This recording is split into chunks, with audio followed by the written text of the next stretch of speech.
5 journalistes ont été tués au Sahel en l'espace de 10 ans, tandis que 2 autres sont portés disparus depuis peu.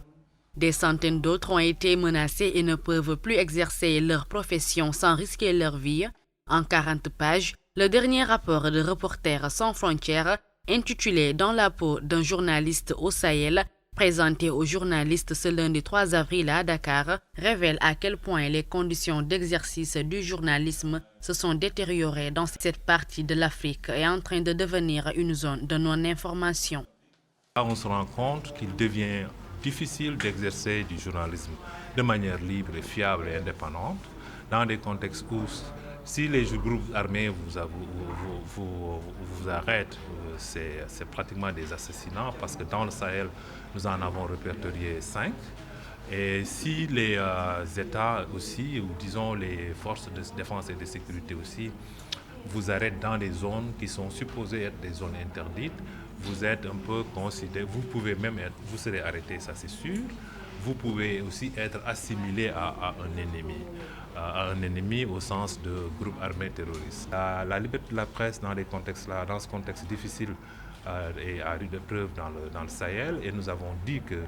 quel que soit un peu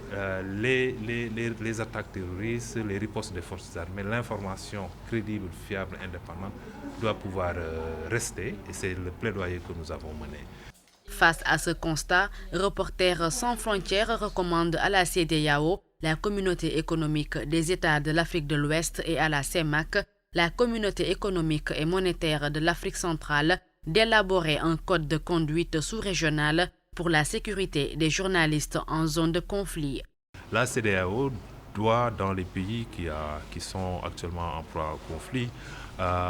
et ce n'est pas simplement la CEDEAO, il s'agit également de la CEMAC, parce que le Tchad qui est ciblé dans le rapport-là est un pays membre de la CEMAC, peut mettre en œuvre un peu des politiques beaucoup plus hardies et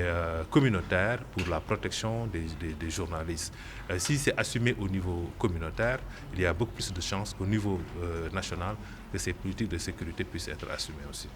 Reporters sans frontières rappelle aux pays du Sahel que la gestion complexe des attaques terroristes et la riposte des armées régulières ne sauraient être un motif pour violer le droit à l'information et la liberté de la presse.